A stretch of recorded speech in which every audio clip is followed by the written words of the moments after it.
Jadi benci itu kan tipis sebenarnya dengan cinta. Sibuknya sama kayak orang mencintai. Cuma kalau dengki, benci, kamu sibuk menjatuhkan, sibuk mencari kejelekannya. Kalau cinta, kamu sibuk mencari yang membahagiakan dia. Repotnya sama. Benci kadang-kadang lebih repot. Makanya kata Imam Ghazali,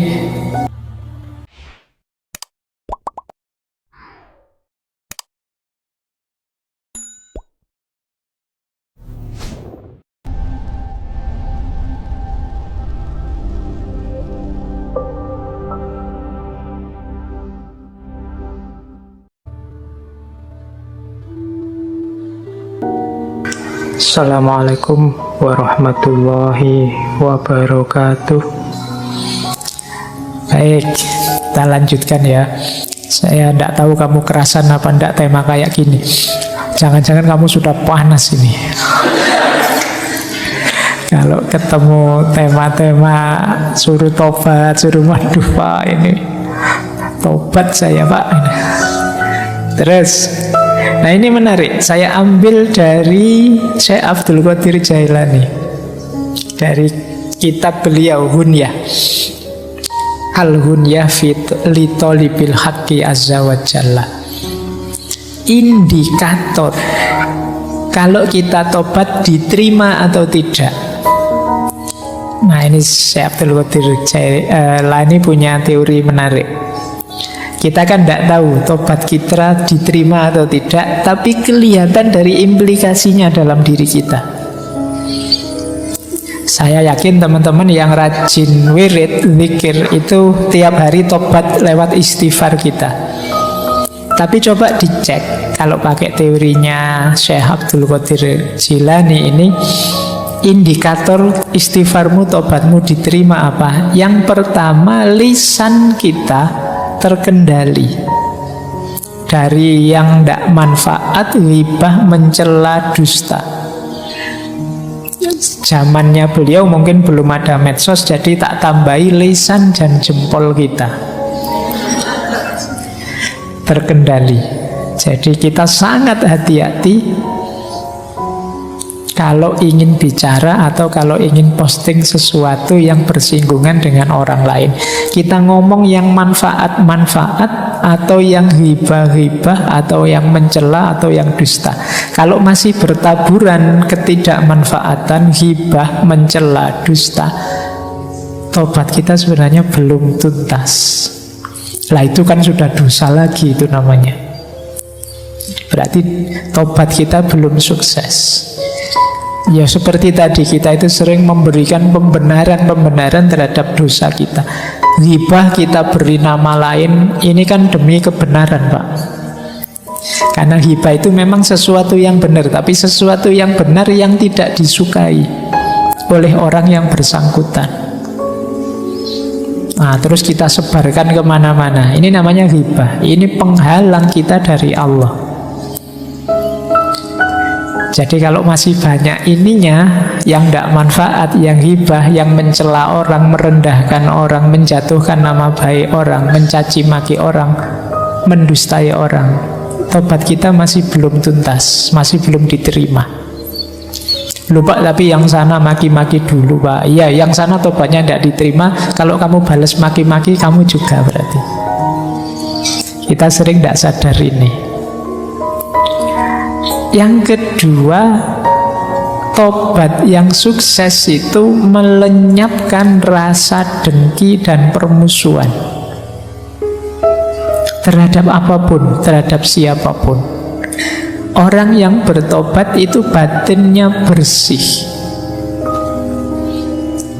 Cirinya batin yang bersih itu di situ tidak ada akhlak yang madhmumah, tercela. Kebencian, kedengkian, dan permusuhan itu bagian dari akhlak yang madhmumah. Jadi kalau masih ada benci atau dengki pada siapapun, saya dendam sekali sama mantan saya Pak. Sudah habis banyak malah ditinggal. Capek-capek tak bikinin skripsi ya. Saya belum lulus, dia lulus duluan, malah aku ditinggal. Wah, terus mau inget-inget, itu bagian dari kebencian. Mungkin kamu ingin balas dendam, kedengkian, permusuhanmu. Jadi benci itu kan tipis sebenarnya dengan cinta. Sibuknya sama kayak orang mencintai.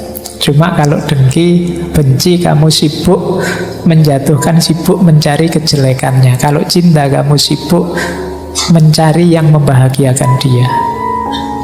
Repotnya sama. Benci kadang-kadang lebih repot. Makanya kata Imam Ghazali, di antara jalan muhasabah, kalau kita kesulitan muhasabah yang baik seperti apa, wong kita tidak punya kemampuan berpikir sendiri, ambillah pelajaran dari musuh saja. Orang yang benci kita, orang yang dengki kita. Karena biasanya orang yang benci kita itu sibuk mencari kesalahan kita. Alhamdulillah loh, kita dicarikan salah kita di mana. Kita mencari sendiri tidak bisa. Jadi bahagialah kalian yang hatersnya banyak. Jadi kalau kamu punya banyak haters kan itu tiap hari kan kamu diserang terus. Kamu salah ini, kamu salah itu. Alhamdulillah tidak capek-capek muhasabah, sekarang tahu salah-salahku di mana, kelemahanku di mana.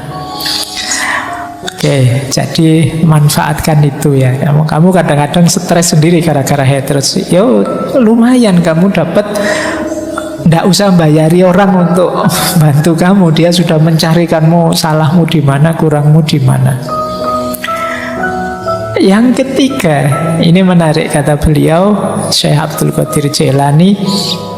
Cirinya orang yang tobatnya diterima itu hatinya kuat dan siap meninggalkan kawan yang memberi pengaruh buruk. Ini kalau diterjemahkan pakai bahasanya anak-anak hari ini, bisa menjauh dari toxic people. Jadi kalau ada teman kok toksik, ditinggal saja. Nah, ketika kita tidak bisa meninggalkan teman-teman yang toksik, yang memberi pengaruh buruk ini, ya berarti memang tobat kita tidak akan tuntas. Ya kita kena pengaruh buruk terus, ya kita rusak terus. Jadi hindarilah orang-orang tipe ini. Meskipun terlanjur, Pak teman dekat ya Pak teman, ya teman ya tetap teman, kan tidak harus tiap hari nyampur, tidak harus deket tiap hari. Jadi belajarlah LDR-an, meskipun hanya dengan teman, apalagi teman yang toksik. Jadi yang merusak saja, yang menyulitkanmu saja. Karena ya kalau temanmu sangat berpengaruh padamu, sementara pengaruhnya negatif, ya sulit kamu menuntaskan aktivitas tobatmu. Yang keempat, indikator tobatmu diterima itu rasanya kamu belum siap mati terus. Maksudnya apa? Kamu merasa kurang terus, wah ini masih belum imbang, amalku masih belum banyak, dosaku masih lebih besar. Jadi mati rasanya kok belum siap terus. Bukan belum siap mati karena saya belum kawin ya Pak, saya belum, bukan itu. Belum siap matinya karena merasa amalku belum cukup, kebaikanku masih kalah banyak dengan keburukanku, dengan dosaku. Nah ini berarti kalau kita masih merasa begitu, indikator bahwa tobat kita sudah mulai beres, sudah mulai sungguh-sungguh. Belum siap mati, menyesal terus, ingin mohon ampun terus. Nah, jadi ini 4 indikator diterimanya taubat menurut Syekh Abdul Qadir Jailani dalam kitab Hunyah. Nah ini coba dicek ya, nanti introspeksi dalam diri kita. Apa dalam diri kita masih ada output yang sifatnya tidak manfaat, merusak, menyakiti orang, dusta pada orang. Kemudian masih ada tidak dalam diri kita rasa dengki, rasa permusuhan, rasa dendam pada siapapun. Kemudian circle kita masih circle yang positif enggak?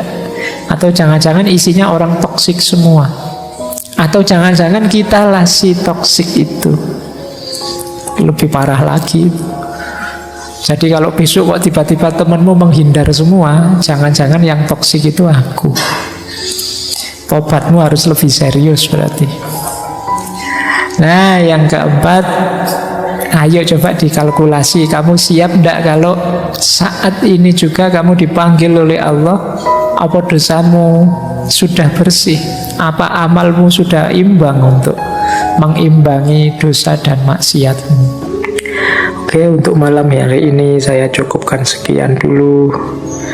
Mohon maaf kalau ada yang kurang berkenan, mungkin 1-2 kekurangan apa, mohon dimaklumi. Kalau ada kekhilafan, kealpaan yang teman-teman ngerti benernya seperti apa, ya silahkan disampaikan. Kurang lebihnya mohon maaf. Wallahul muwaffiq, wallahu a'lam bissawab. Wassalamualaikum warahmatullahi wabarakatuh.